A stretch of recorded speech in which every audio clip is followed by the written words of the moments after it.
Welcome to the Growth Unbound podcast. I'm your host, Gavin Baker. It's great to have you here. Join me as I sit down with accomplished leaders in the healthcare industry, diving deep into their experiences, challenges, and triumphs when using innovative marketing strategies to drive growth in their organizations. Welcome to Growth Unbound. I'm here today with Stephen Wills, CEO of Knoxville Pediatric Associates. Stephen, thanks for being here today to talk about your work and your life and your career and what's next. Thanks for having me. No, excited to. So as we get started, talk about Knoxville Pediatrics or KPA Associates, How do you describe that to people when you meet them for the first time? Luckily, KPA has a good reputation, and I don't have to go into too much detail. Sure. Yeah. But the bottom line is we're pediatricians. We care about the kids. It's pretty much that simple. So it's word of mouth spreads it, and then we just hammer it home. And describe the group. How big? What's the format of it? So we've got 5 locations, 4 in Knoxville, 1's in Maryville, about 180 employees, and currently we're at 34 providers. Okay. Wow. Yeah. Is that the largest group in the region? Yes, it's starting to get a little blurry with how many people Summit's acquiring, Sure. so possibly, and then Children's is making more of an effort on the pediatrician primary care side than it used to be. Definitely the largest private, though, solely concentrating on pediatrics. And how does that compare, just for a frame of reference, compared to like other cities? So like in Nashville or maybe Cincinnati, are groups going to be similar in size or larger? Probably similar to smaller. A lot of the bigger groups are now getting gobbled up by the hospital systems. Yeah. And so we're fighting that tooth and nail. And if you are not either bottom line independent, it's hard to stay with minimal overhead. It's hard to stay independent, or you've got to be a bigger size like us and really flex your muscle to be able to. Pediatrics has been getting hit with reductions, unfortunately. So it's harder and harder to not be part of a system. But that is definitely our goal, is to stay independent for as long as we can, for sure. So what's your journey to getting into, your current role? As like you mentioned earlier, you're coming up on 2 years. How did you get to where you are? Networking is what got me here. Okay. I didn't apply for it. Our malpractice insurance is through a group called SVMIC. They do most of the groups in town, in state. And Steve Dickens reached out to me and said, "Hey, KPA CEO is retiring. Would you be interested in interviewing?" And I was with a urology group prior. I was probably 3 years in. I was like, I don't know. It's still real early in my career with them. I don't necessarily feel like it's the right time. And they did hire an interim between us. He was from out of state, got homesick during COVID, of course, and moved back. And then he asked me again. And I was like, well, I'm not going to turn it down twice. I'll talk to him this time. And it was a long process. KPA is a big ship, so it moves slowly. But luckily, I wasn't in a hurry since I had a job. Right. And just, one interview after another, kind of meeting different people led to it, and then got an offer. And 2 years later, here I am. Here you are. So you said it was a long process. What described some of the lengthiness of it? Certainly the size, I'm sure, is part of it. But what else made it longer than maybe other interviews you've had? There is a board. There's 8 on the board and 3 alternates. So they have the ultimate decision, but every shareholder wanted some input on it. Yeah. And there's 22 of them. So I had to meet every single one of them. You had to meet every single one. And it's hard to get that many people in a room together. So it ended up being 4 and 5 different lunches or dinners or visits to each office and all that before it was, I hit home. Yeah. But they were in a kind of a hurry since the other gentleman moved back home. So that they had even though there's 5 locations, they're really 2 of them are kind of sisters. So there's 3 like specific freestanding ones, and each one had I call it a managing partner that was taking over in the interim, and they were very wanting to get rid of it and give it back to a CEO. So they were moved quicker than they probably normally do in those situations. And in that scenario, you mentioned the managing partner. Was that a partner doctor who was taking on additional responsibilities of managing operations or was it a staff member? No, it was a managing doctor. So they make the decisions at their each individual clinic, and then they had to add the financial responsibility and all that on top of the HR stuff. Sure. So they're pediatricians. Then they're not businessmen, so they didn't want to do it for very long if they didn't have to. And then you mentioned 34 docs? Well, 31 of them are docs, 3 are nurse practitioners. Okay. And then what do you, as you forecast in the future, how do you see that changing? We want to grow. We're kind of at the changing of the guard right now. Okay. CEO retired. We've got a lot of founding doctors retiring. So we're backfilling them first, see how many we might need to get back to stable. And then expansion is a goal. There are other regions we'd like to hit. Sevierville's a huge county that gets ignored a lot of times. So we're talking about out there. Powell's another part that's, has seen a boom recently that we're not part of. Clinch is close, so we pull from there, but we'd like a freestanding location there. Yeah. So we need to grow, and whether that's by MD or switch to a nurse practitioner model more solely, but I think we're tried and true on the MD side. So I think that's the way it'll go. And luckily, when we do get one from out of state, they usually tell a lot of their other colleagues that might be interested in the area that they were in residency with. Yeah. So we usually get 2 or 3 at a time if we have the openings or at least interest. So we grow word of mouth too. It's been nice. We haven't had to really, do any locums or pay anybody to do a search for us. They've been coming to us, which has been nice. Yeah, that's a nice little perk to get 2 to 3. Makes recruiting a lot easier. It definitely does.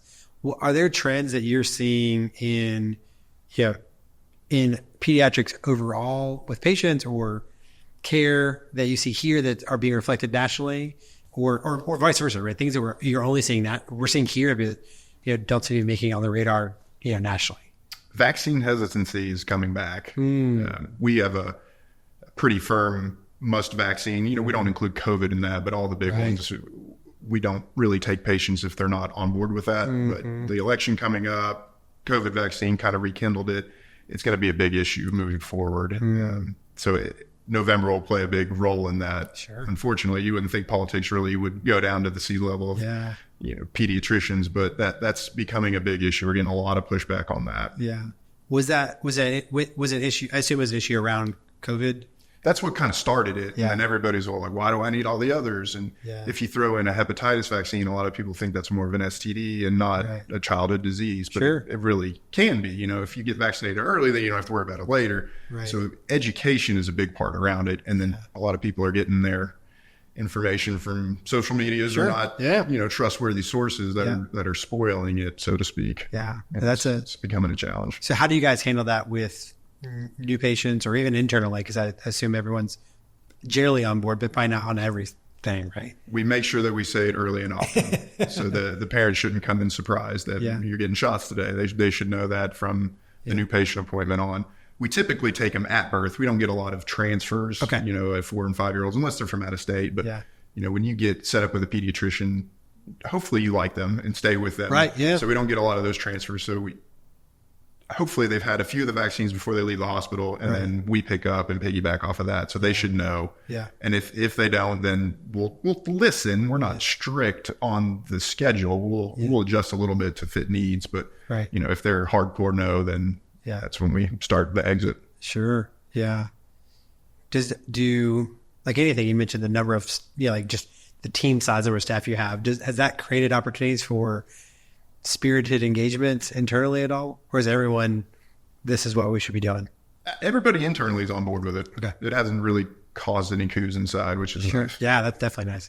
Yeah, I'll say personally, my kids are, I guess they're beyond the vaccination age because they're older, but I know that my wife has told me there was a recent time we went and there was like a notice or something that was just very, like they hadn't been there before, right? It was just very clear, like, we do vaccinations this way. And if you don't want to do those things, that's your choice, but you will not be a patient. Which I'd never seen that. So it's and of course that's local, but it was surprising because I hadn't really thought about that. But it's interesting. What are you guys doing on the educational front? How are you educating folks? So we rely on the manufacturers for that a lot. They provide us a lot of the marketing materials and information, and we refer to that. And then we like to take time with the patients and actually listen to the parents' concerns and needs and all that. So it is actual one-on-one FaceTime with the MD a lot of times. Okay. If it's over the phone, it's harder to get a doctor on the phone, of course. So we've got dedicated phone nurses to that have, I don't want to call it a script, but they've got the go-to. Touch points. Yeah. Yeah, exactly. So that makes a lot of sense. I think there is you mentioned kind of getting information from the internet or from different sources. Are you seeing more of, beyond vaccines, are you seeing more of that or hearing more of that, of your folks talking about, hey, people are coming in with X random thing or Y random thing? Yeah, TikTok, man, they're making a strong push. It's surprising how many people will say, I saw that on TikTok. And like, well, TikTok doesn't have an MD right now that I know of at least. But it's just crazy how people farm this information. And a lot of parents are younger and more, technology savvy. So they're glued to the phones a lot of time. And I'm guilty of it a little bit too. I'm not gonna lie, but it's just amazing how influential TikTok really is. It's crazy. How often, maybe as by percentage, would you say like what they're saying, what they've heard they've said is just like categorically wrong? Like it's not even advice. It's just like wrong medically, wrong procedurally, not how things actually happen. And I'd say 75%. It's pretty high. Yeah. Wow. I mean, for little things like, do you want polio coming back? No, that's a no-brainer. Get the shot. Right. These are things that we eradicated for a reason. Measles, you don't want that. Yeah. I get you don't want to put your child through another shot or whatever it might be, but it's just amazing how people hang on to what they want to and then bring that. And when it's vaccine related category, it's typically excluded from COVID. I don't want to get in all that. Yeah, sure. They're wrong 75% of the time, typically. Interesting. Yeah. Have you guys gone through any training with the staff on how to communicate that to, or I guess providers too, but just like how to be ready for this influx of people who are asking kind of maybe not crazy questions, but just stuff that's it's atypical and now it's becoming normal. We try not to repeat ourselves too many times. If it becomes a revolving door, we hand them the information, say study it, and come back with any questions you might have. But we don't want them to get into any sort of engaged, heated battle by any means. So it's kind of say it once, let them say their piece, and then meet again later on. Yeah, that's good. There was a event I was at, and there was a primary care doc she's probably 3 years into her day to day. And she was saying she's had a really hard time with patients bringing things up from TikTok that she cannot, medically advise. And they are frustrated that she won't, follow the plan that they're kind of, asking for. And in one case, it was about I don't know what it is, but some type of drug that it's synthesized. Right. And so in that way, it's really consistent, and it's like a very known, it's not generic, but it's like about as close as you can get to that. And they wanted to receive it from, it's like a natural non-synthesized version from a pig. Yeah. And she's like, I can't do I understand that you really want that. And you've heard about TikTok. That's like, I want a dialogue with it, but I can't do that. Yeah, that's my license on the line. Right. I can't do that. And so I don't think you should, but you don't. And what we ended up with was just like the interesting transition that information makes when, 30 years ago, a patient would not have argued with their doctor about the source of the drug, right? Or the source of the solve to their symptoms, right? And now, like that patient feels she didn't describe it as like a heated argument, but like they feel the validity to say like, I, as a patient, have done this research and I believe this was right for me. And you as a doctor, despite all of your training and education, and our opinions are equally valid in this moment, which is, I think we as non-doctors probably can't actually have an answer to that. But I think from our seat, we said the marketing side of things, it's like, it simple solve says like that's silly and that's stupid, but the reality is if that's what's happening, we have to morph to it and say like, how do we adjust? Because otherwise patients will continue to go get information from wrong sources, and then eventually it does become heated or frustrated, or patients don't feel heard or listened to. And then to your point, do you want measles to come back? Do you want polio to come back? No, but if enough people don't follow some of those paths, that could be the reality either way, right? So it's just an interesting trend to see how that happens and when it happens. So we want to make sure people feel heard, definitely. Right. But we've got standards that we have to hold to as well. Yeah. Is a similar discussion. There was a chart that was from an institute. They studied what do people care about, what do patients care about from health experience, like from their patient experience, what do they care about? And then one of the top 5 was, I want to be listened to, right? Like I want to understand that you have heard me. Because so often patients don't feel heard, right? They feel like they're just a person in the system. I think that's probably less likely in like the everyday pediatric. I think that's probably more likely in like when you're into the health system and you've got chronic diseases and you're talking to, like my dad's got a few different things and he talks to probably some type of medical professional 2 to 3 times a week, right? It's like, Wow. It'd be pretty easy to feel lost because you can't remember who you told the story to and who's listening and all that. But it was just this idea that they want to feel heard, right? It's not even like making me feel better, right? But it's like, I want to feel heard. And but that's time. And time's like you mentioned, hey, we always want to try to get the face-to-face, the doctor explaining this to the person, but that's not always possible, right? Because of time. So how do we, as a society of medical practitioners, but also people, say, how do we give these things that people want and need? So any other trends? You mentioned kind of vaccine hesitancy. Any other trends that you're seeing in your guys' practice? That's the biggest one. I mean, other than that, the typical ones, is my kid on the growth chart? How are they progressing? Yeah. Mental health's become a big thing. That's another avenue we'll look at beefing up a little more. Yeah. All of the pediatricians are trained for basic needs, but when it gets into medicines that we don't feel comfortable prescribing and all that, we have a group that comes in and rents some space from us that we refer to, but that's going to be huge moving forward. Yeah. When is that, is that a certain age that you're seeing those questions, or is it just kind of across the board, just more mental health concerns and questions? Teenage years is when it really starts. Yeah. And I can only think that the internet's got a lot to do with it too. And of course, kids are just mean, unfortunately. So when you start getting into the age where you're developing and getting acne and stuff like that, that people just pick on them. And it's become out in Farragut, they've had a lot of suicides out there in recent years. And it's becoming a bigger and bigger issue. And so we want to make sure that we're on the forefront of it. And just, like I said earlier, really listening to the patients and the parents and all that, and then getting them to where they need to go if there's that concern. Sure. So how are we going to approach that moving forward? We haven't figured that part out yet, except for referring to people that are better at it than us yet. But we might one day start a mental health division, and I think that could be greatly beneficial. Sure.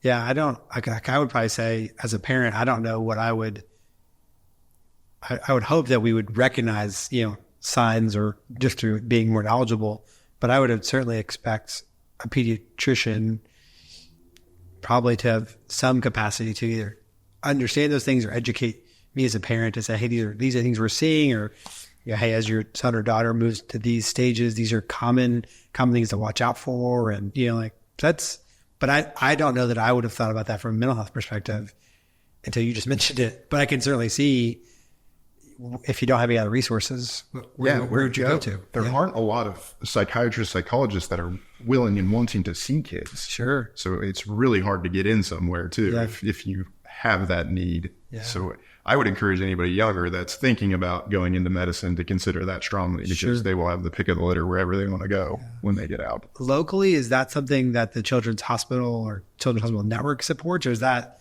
kind of not part of how they think of it? Absolutely. Yeah, they definitely do. Dr. Christensen there is the main one we refer to. And she actually used to work for KPA and then decided she wanted to narrow in on the mental health side. They had the bigger need than we did at the time. I wasn't there. I want to say it was like 10 years ago. I don't remember specifically, but she's been a great resource for us. Yeah, for sure. No, that's great. So going back to you and your story a little bit, how did you get started in healthcare? Everyone's got a reason and a journey. So what was the start of yours? I fell into it. I was a journalism major in college, thought I wanted to be on radio. Yeah. Voice of the Vols was kind of like the pie of the sky type thing. Yeah. Did a lot of stuff in college with the local radio station and with the sports groups and all that. And then when I got out and started doing internships and applying at the radio stations, I found it to be a very large popularity contest. And hard work didn't mean very much there. It was more who you know, how you got to the top and all that. So I kind of decided that wasn't necessarily for me anymore, and just took really the first sales job that I could find. Okay. So I was doing healthcare sales. Yeah. Ended up being pretty good at it, and that turned into being a sales manager for the healthcare group. Okay. So about 3 years into that, then unfortunately 2009, kind of the first downturn, I got laid off. Yeah. So that kind of hurt. And I was like, well, do I stay in healthcare? What do I do here? Right. Finding a job was tough. Went back to sales, did transportation sales for a little while. Okay. Liked it more than I thought I was going to. It was more to pay the bills at the time. Sure. But really enjoyed it. Did that for about 3 years and almost decided to make that my career, but then networking, which I'm a big proponent of, got me back into healthcare. And that's when I got with Premier Surgical. Yeah. A friend of mine worked there and he said, hey, you've got some good healthcare experience. And you've got an opening at one of our smaller locations in Maryville. Would be a good stepping stone for you. Sure. Would you be interested in applying?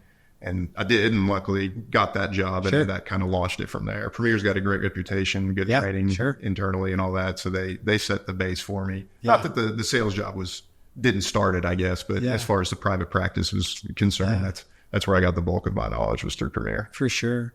So you've seen an interesting set of seats there in sense of this healthcare sales, and then healthcare operations, and now healthcare executive management.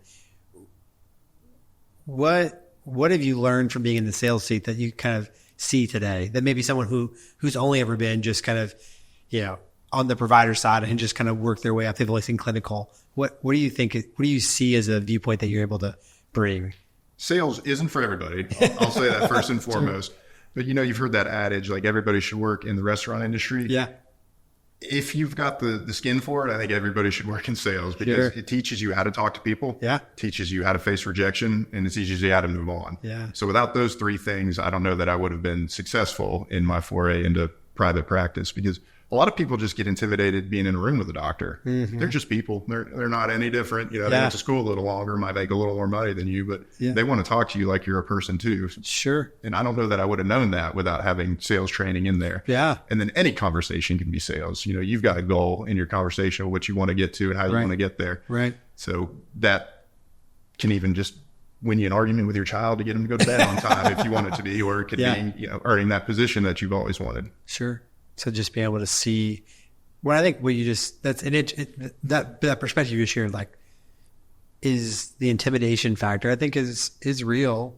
And being able to say, like, hey, it's a real, like, they have a different set of perspectives in lots of ways, but they still are people, and these things matter for these reasons. Yeah. It doesn't have to be a doctor. It could be the owner of a manufacturing company that you want to sell transportation or a new part of the assembly line to, or something like that. They're big, powerful people, but they're still just people. Sure. And if they accepted a meeting, they want to hear what you have to say too. Yeah. So they're not just there to belittle you. Sure. Unless they're a total jerk, and then you don't want to be there anyway. But and even that you can learn from, of course. You try always learning. Yeah, for sure.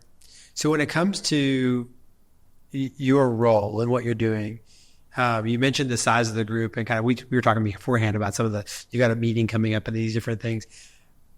Is that on the job training for you, or did your previous role include, essentially the personnel and even just the peer-to-peer kind of understanding? Okay, great, there's these kind of people on the board and there's an ownership group, just the nuances of all of that. Or did you feel like, I am not confident and prepared to do that, because certainly you are, but did you have the background to say, this is how we're going to do this, this is what I want to be doing? I took it very delicately when I started, because I did not have the luxury of the overlap with the early CEO, Patty. She retired before, and there was one in between. So I had to learn on the fly. I got like an 8-page document with SOP, like you were talking about earlier. And they're like, this is what we think you do. Yeah. But you're going to have to just kind of pick it up and go with it. Yeah. And that can be frightening, but it also gives you a little leeway too. So use it to your advantage. Yeah. How was your first board? Do you say it was a board meeting? What do you refer to as board? Yeah, board of directors. Yeah. So how was your first board meeting that you got to do? It was pretty awful, to be honest. Really? I sat down with at KPA, and the current president at the time. He said, "Where's the agenda?" It was like my third day. I was like, "I didn't make it. Did you make it?" He was looking at me. I was looking at him, and I was just like, "Nobody told me this part. This is day 3 for me. I don't know what to do here." Day 3. And he's like, "It just falls. It's the first Tuesday of the month," and that just happened to be how it fell. And I was happy to be there, but they all were just kind of looking at me, and I was like, wow, this isn't a great start, is it? Sure. And he said, no, I shouldn't have expected that from you. Yeah. But he was not one of the managing partners beforehand. So one of them typically made the agenda, and they were happy to not have to do it. So we kind of just used it as an open forum, sit down conversation. Yeah, this is who we are. This is what we do. This is what we want you to do moving forward. So it started off frightening, but ended up fine in the end. Yeah. Well, and it's often things like that do, right? Like my dad told me years ago, he said, "You're a verbal processor." I said, "What does that mean?" And he said, like, you need to hear or say things out loud. And I remember to understand them. And I remember thinking, that's right. Like, as weird as it sounds, like it can exist in my brain, but until my mouth says it and my ears hear it, it doesn't it's not real. Yeah, I got to write it down. Yeah. And so it's like sometimes meetings like that can be, so as a result, like I like meetings. Some people are like, I hate meetings. Meetings are like, I like meetings because I want the opportunity like we're having here to talk through something and understand it and ask questions. And oftentimes that's not the case without a meeting, right? Like if you just been said, hey, here's an agenda, we need one, like you certainly would have been capable of creating one, but you wouldn't have known, well, what's normally on the agenda? And is this the right agenda? This was agenda from last month. Does every meeting have the same agenda? Yeah, so absolutely right. I would much rather meet and talk it out than send 9 emails back and forth or Slack messages or whatever it might be. I get enough emails and, hundreds a day. I don't need another one. So I would much rather talk to you for 5 minutes or have a reoccurring one. And even if we don't get into too much, at least we can catch up and see how you're doing and all that. There are a lot of people that are afraid to talk on the phone now. Right. That's pretty big part of my job. Right. If I didn't like doing it, I would not be successful. Yeah. So I'm same way. I'd much rather meet and talk it out. I think it was Bezos said a meeting should never have more than 8 people in it. Yeah. I'm like, well, your board of directors probably never meets because you got 12 people on the board. Right. So you just leave 4 of them out every time, or how do you do it? Like that just doesn't make sense to me. Business is done person to person. It's not over the phone. Like it's done talking. It's not done through email and DocuSign. I mean, that might finish it or whatever, but I'm the same way. I'd much rather talk and meet. Right. Yeah. There's he also has I don't know, you may know better than I do, some kind of pizza rule, like a team. It's like a functional team is working on something, should be able to have a meeting and feed themselves with 2 pizzas. Or something like that. So like if the team can't do that, it's then by definition too large, right? Which again, it's like I have a funny way of thinking about it, but it's like, oh, that's a good rule of thumb. We got to order 3 pizzas. This team's probably gotten too unwieldy or whatnot. So kind of interesting. A lot of folks who move into new positions like you've been into have a set of initiatives or things they want to change or areas they want to grow in, like as an organization. So you're coming up on 2 years. Did you have a set of those as you came into it? And if so, how, so that's 2 questions. Did you have a set of those? And then have you been able to implement anything that's on your list? I did not have any of those coming in. I wanted to just learn and observe, not having pediatric or primary care experience. Right.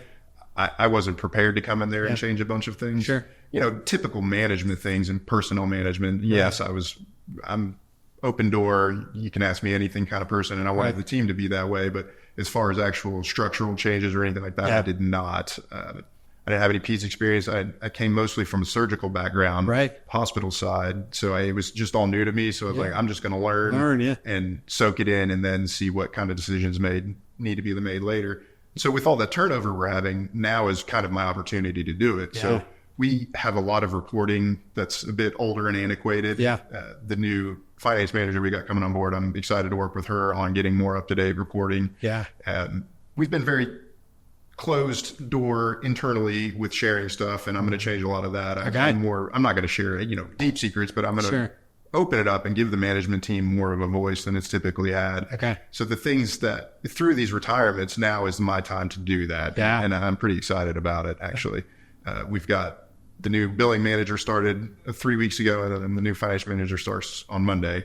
So we can really fine tune the things before the end of the year and then start everything fresh 2025.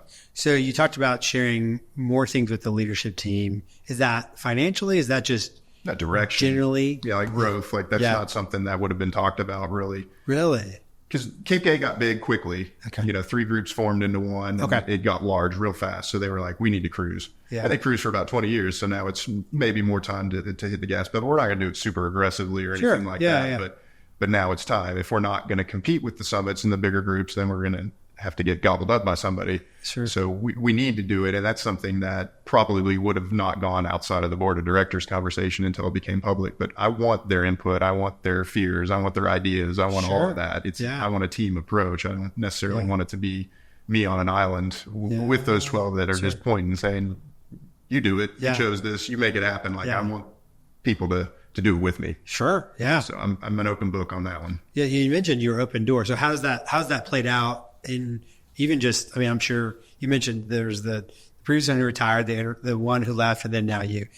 Certainly that's enough organizational change for most places in a couple of years. But in terms of open door, your open door, were the previous people from your kind of hearing kind of the between talking to folks, were they open to it as well, or is that completely different already?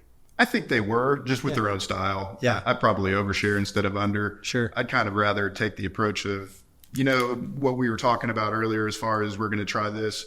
It got scrapped. Let's not worry about it, as opposed to the other way around. Like, if I wanted to start it tomorrow and I hadn't told anybody about it, like, this is what we're doing it now. Yeah. I'd rather them have time to be prepared with me than just be totally floored by it. Yeah. No, but I think they were open door too.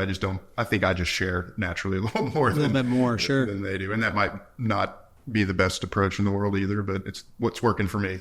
Well, I mean, it seems to be working just fine so far. So, I mean, you can't stop it. I mean, I think too, as you get, what's the average age of an employee now for you guys? Probably 27. Yeah. Pretty young. Yeah. We prefer RNs. They're becoming harder to come by, obviously, now. Medical assistants are becoming more prominent in the private practice space, and they're going to be a lot younger. But we've got a lot of tenure, not just on the leadership side. I mean, we've got nurses that have been there 20, 30 years as well. So when they start turning over, it's typically on the younger side. Sure. Seeing the kids of kids kind of stuff. That's absolutely fun. Yeah. That's awesome. We've got 2 kids of MDs right now working for us. Oh, that's awesome. Yeah.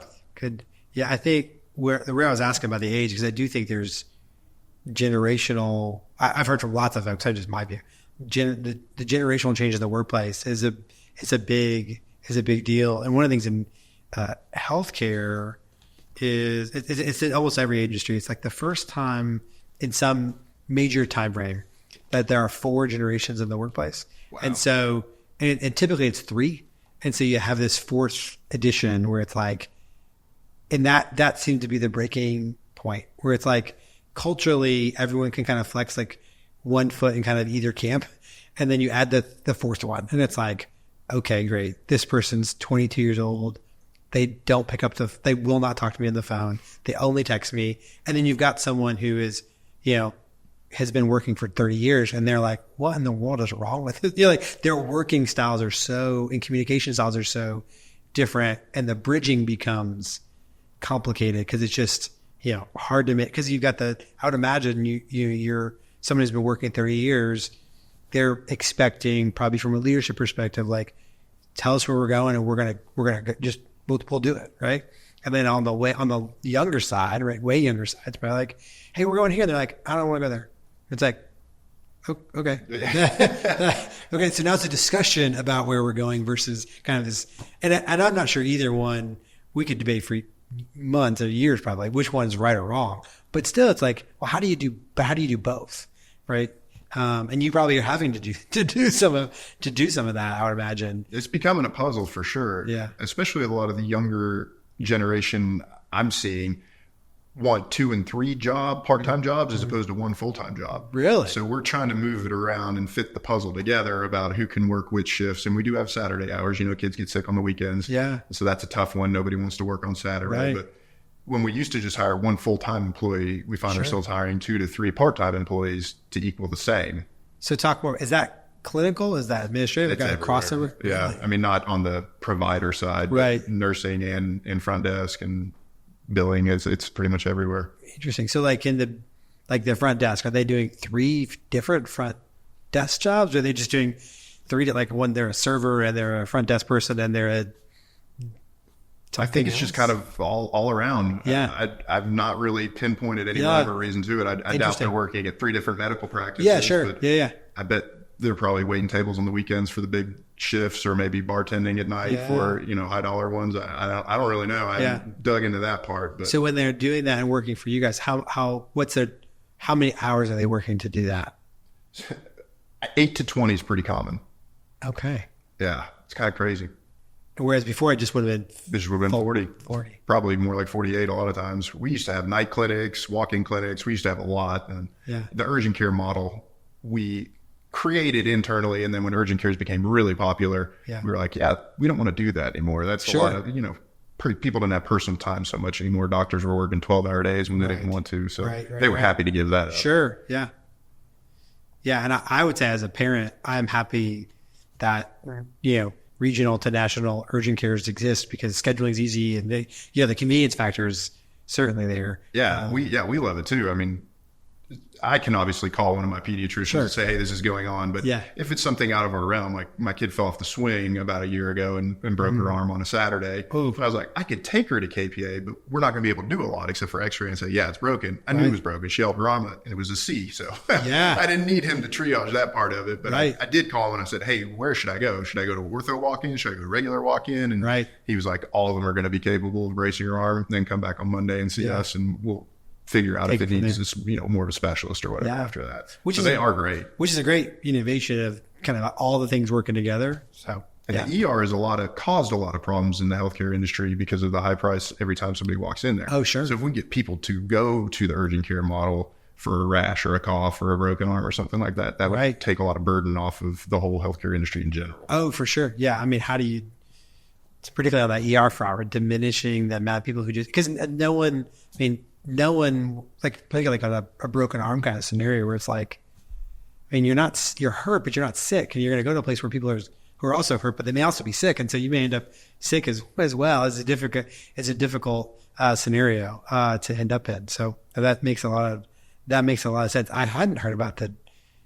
Yeah. I'm pulling that thread some more with other folks of the trend of the hours, because that's an interesting decision. And it's not a bad thing for us either. It like I said, it's a puzzle. Scheduling is challenging, but with that, we're not paying for healthcare benefits for them on top of that. So it is working with us too. It's not a bad thing. We just have to figure it out. We might have to do some of the hiring a little more than we'd like to, but overall it's been working. Yeah. Does the because I would think too about the managerial side of that. Like now you got two people to basically kind of be responsible to for HR, just for everything versus one. Have you guys seen an increased carrying cost of that too? Luckily, the less they work, the less they need. Yeah. So they don't speak up as much and say, hey, I want a raise, or we're not doing this right. It's kind of, they just want to come in, work their hours, make their money and go to the next one. So it's not been terrible. I mean, the administrative side, it's more paperwork and stuff like that. But do they stay a different amount of time?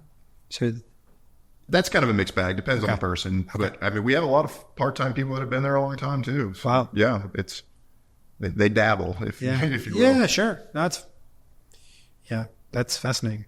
One of the questions I always like to ask is about a major initiative that's happening, and so what are the major initiatives that are occupying brain space for you that are happening now or happening next 6 months or 12 months, however you define that. But like, what are those big major initiatives for you? Right now it's stabilization. I got to get the management team back up and running and the way that now I would like it to be. Yeah. So that's the biggest goal right now. I've just been drowning so much the last few weeks that it'll be nice.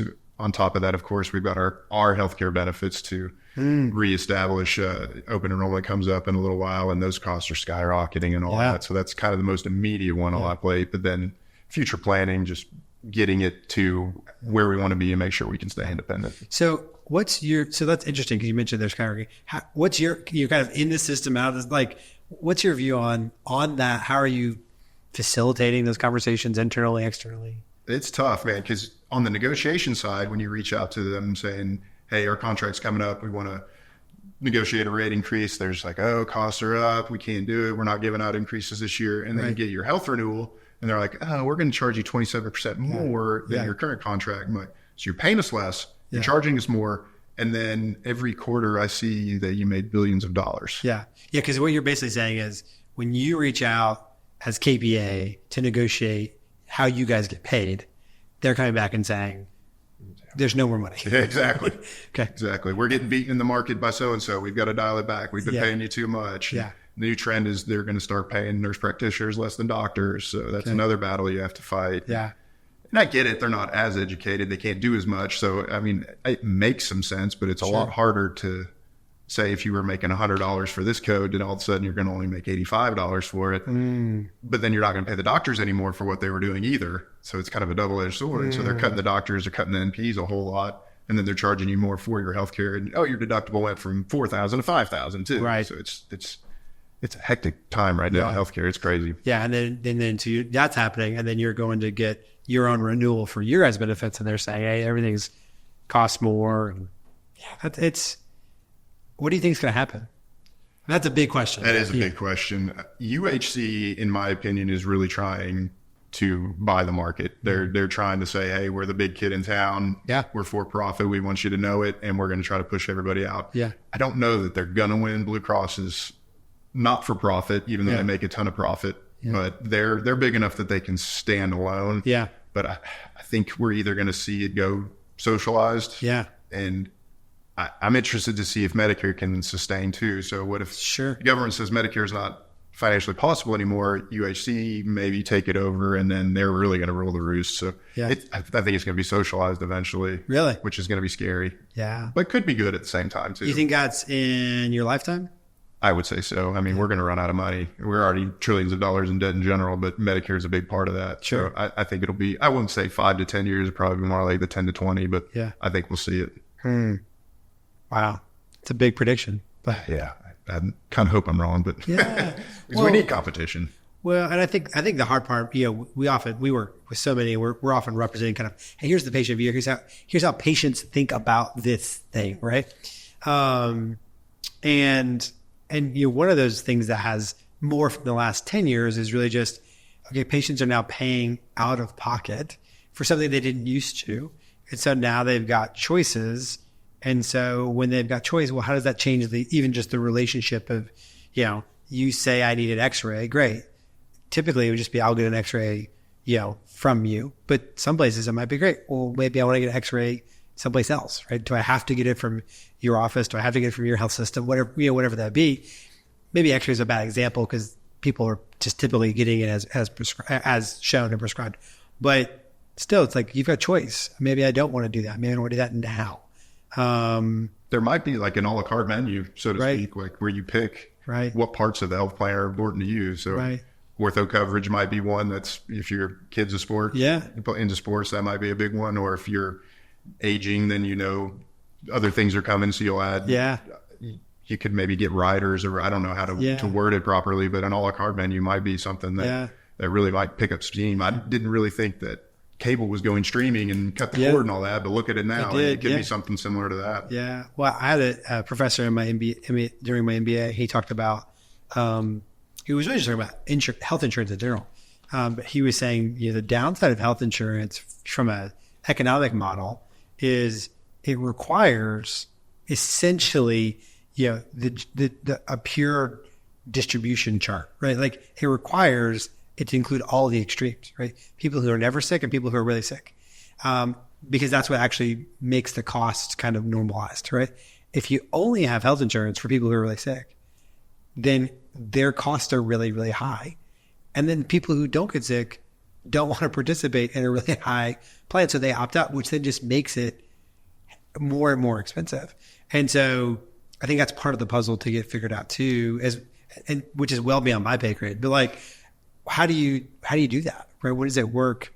Does it have to just be a government backed thing, right? Because or even to that degree, that just becomes an impossibility too. You're like, when is that? So again, we're not going to solve that here in the next few minutes, but I do think it's an interesting question. When patients have more viewpoint, they have more concerns, they have more really kind of financial responsibility, they do ask more questions, and because they also have limited dollars. I just asked my wife a question the other day. My daughter had a procedure, and I was like, why are we paying for this procedure like this? Like, how does this work? And again, she had gone through all the pieces. She knew more than I did, but I was more just like, we have health insurance. Why are we paying this much money for this procedure? And I'm sure there's a really good reason. I'm not questioning any of that. But more, it's just confusing. Absolutely. And it's hard for people, which adds administrative burden to your staff and your team and everybody who's trying to say, what is this thing and why did I get it? And big pharma's driving a lot of it too. Right. So eye insurance, vision insurance. Yeah. Last time I checked, my eyes were part of my body. Should be covered under health insurance. Sure. Dental's the same way. Why were those broken off? Right. No idea. I would personally like to see, and I'm saying this now, it might change in 20 years if I get a lot of medicine, but take the pharmacy card off like that, charge that a separate plan. Maybe make that a la carte where you pick, you don't get charged until it's something you're taking or whatever. But we're hearing that more and more from the insurance companies is why our costs are going up, because you have so-and-so on this medication. I don't tell you specifics because of HIPAA and all that. Yeah. But like we spent $300,000 on this specific medication for one of your patients, and that created this loss for us. So if we can break that off, right. If you could solve the big pharma part about why they're so expensive, that would be great. But we're not going to solve that either. No. But if you could break that off, then if the drug card is not driving your health insurance plan so much anymore, then we could see some savings. But then they're not going to make as much money either. So that might be something that could save a headache and be an opportunity. But how to do that, how to do it well, I don't know. Yeah. But yeah, it's just amazing how much we're making advances in medicine and all that. And these things are great, but the price tag they put on them is ridiculous. Yeah. You know, when I was with the urology group, sometimes one implant we would put in for prostate cancer would be like $100,000 per implant, and we would put 6 in at a time. That's not sustainable at all. And of course, Medicare is not going to, as soon as they get Medicare approved, they're going to cut it down and it'll dwindle down. So they make their money for a while, but we just have to figure out how to not let those start out of hand, and then they won't, when it trickles down, it'll trickle down less and less, and it won't be as bad. Yeah. But I don't know the answer to that either. And of course, the election's got a lot to do with big pharma too. And I hate admitting that, but it really does. There are a lot of people there that it's important to, and getting pockets lined by it. I'm sure. Well, and and how do you, not how you solve for that, but yeah, what do you do? Because I think at the end of the day, what I'm hearing you say is you guys are a little bit powerless in that process, and so are patients, right? Everyone's kind of left hanging by what these powers that be that you have zero ability to influence to some degree have decided or not. And it's so complex. And whether that's your EOB, and then you've got, this is not a bill. I mean, you have all these, like, there's so much noise that goes into all of it. It's just, I had a experience last year where I got injured out of state. So I was able to, because of that, I was able to go to a health system as it was in network, whether or not it wasn't, because that's the new law, right? Which is great. But then we ran into billing issues, and I ended up calling the health system, and they got acquired in the midst of all this, which just adds to the process, and ended up calling, and I got the best customer service person I've ever gotten on the phone. Nice. And he was great, because he just said, listen, I can see on your record that these things are true. But I can tell you from things you can't see that if we don't take some action soon, it's going to be a mess, right? And so my recommendation, and I was like, thank you, like this is really helpful, right? Because I'm just saying I don't understand what's happening, and he was just saying, listen, based on what I know, based on how we've kind of coded this internally or whatever it is, there's not much more here going on. So tell me like it is. You need to do something. I was like, great, because I had asked some questions about what was happening with insurance, what was happening. He's like, listen, I can see those are all happening, but essentially if you don't pay this bill, it's going to go into claims, right? And I was like, but I'm not, he's like, it doesn't, he's like, I know it's not really right, but like, if you don't, that's the next step. Now, how 3 things can parallel process that are all interrelated, but somehow not, I don't know, but they do. And so I was like, this is great. So I was able to, pay part of the bill, figure it out loud, buy some more time, figure it out. But it was it's like, this is so bewildering. Like my assumption would be, and I was like cognizant. I was injured, pretty severely injured, but like, I wasn't in a coma. I wasn't like I remember what happened. Like, what if you can't? You're right. Like, and that's where I get like, this is so crazy to think that this is happening thousands of times, tens of thousands of times every day. And how do we keep track of all that? So again, we're not going to solve all that. You get bills from probably, the hospital, the doctor, the imaging, the lab, like the anesthesia, if you add any, like you're getting bills from everywhere. Yep. And you're probably a little more in tune than a lot of consumers are, especially when you start getting in the Medicare age. Like you're getting all these bills. They don't know what's going on. They don't know how to choose. Nobody's explaining to it in terms they know. Exactly. You need to hold on to that customer service guy. Call him for anything. You get a flat tire, give him a call. At least he'll put you in the right direction, probably. Which instead, so often you don't get that. It's like, well, I don't know. I don't know how to help you. I'm sorry. Just pay your bill. Just pay your bill. Just pay it. It's like, I don't want to pay it. Or what if I can't pay it, right? I mean, which would certainly be fairly easy to do with a hospital bill, right? Absolutely. So yeah, no, I think I can't remember. I got at least 5 different bills, and I think that's the other side of it too, is like, even like my daughter's had a procedure done, and, it was at Children's Hospital, but like, so we're going to get some kind of a bill from Children's, right?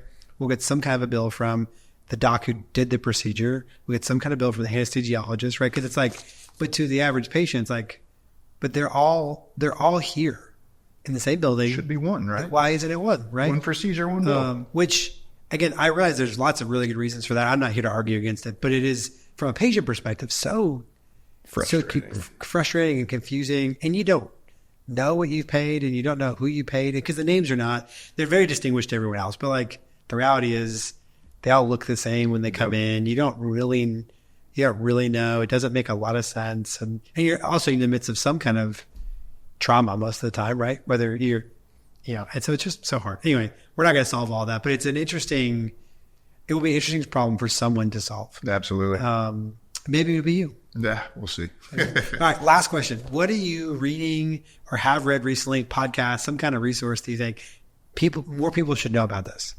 Mine's a little late to the game, but I finally caught on with Ted Lasso. Okay. That has been a good one. Yeah. It's a lot of things you already know about leadership and how to respond to different situations, but they do it in a humorous way where it's a good refresher. Yeah. So I know it came out a long time ago, but I finally got Apple TV and we finally started watching it. I finished it, I think, 2 nights ago. All the seasons? Yep, we're done now. Okay. Season 3 was a little questionable, we'll say. That one, we only watched until 2, so I'll be curious. You stopped at a good spot, to be honest. As far as the learning's concerned, it's still entertaining and all that. But I think it actually might be in season 3, but the owner of the club, Richmond, she gets invited to a meeting with the other owners for a super league that they're creating, and she's the only female owner in a room with a bunch of very rich, very powerful men, and she's intimidated, and she does something that she did when she was a kid. She goes in front of the mirror and gets big, does this ferocious, roar, and really psychs herself up. And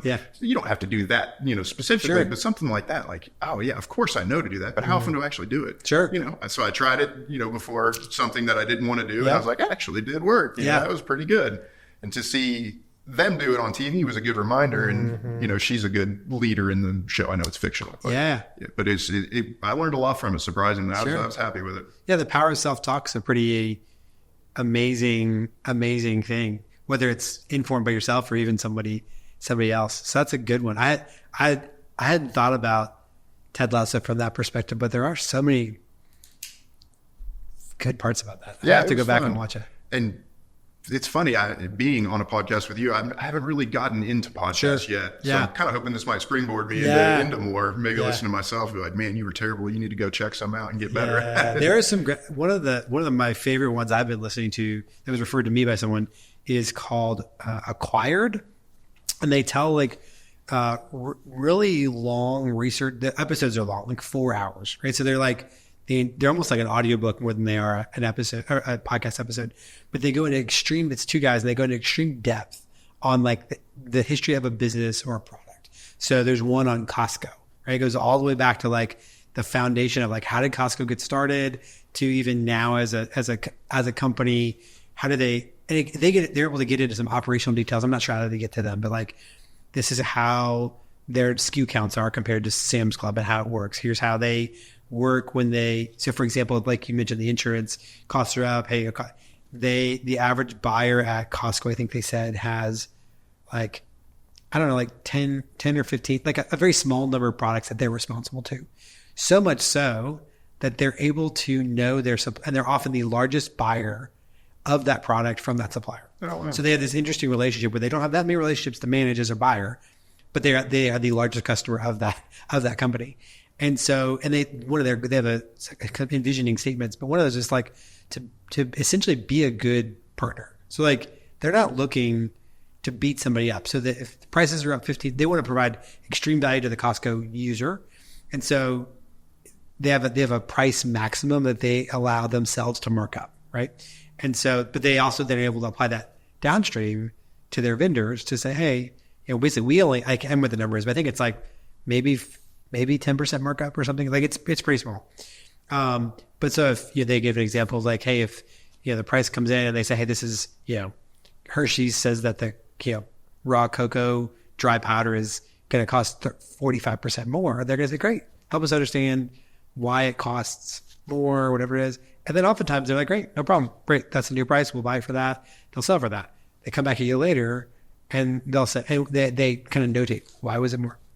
Cocoa's down. Yeah, they come back next year they say, great, hey, prices, what's going on? They're like, hey, well, yeah, cost, the last year the cost of, it's going to go up another 10%, whatever. They're like, well, yeah, last year you said that it was the cost of raw cocoa that was just driving it. It's like, we're monitoring, like, as a commodity, it's down 30%. So how come your price hasn't dropped?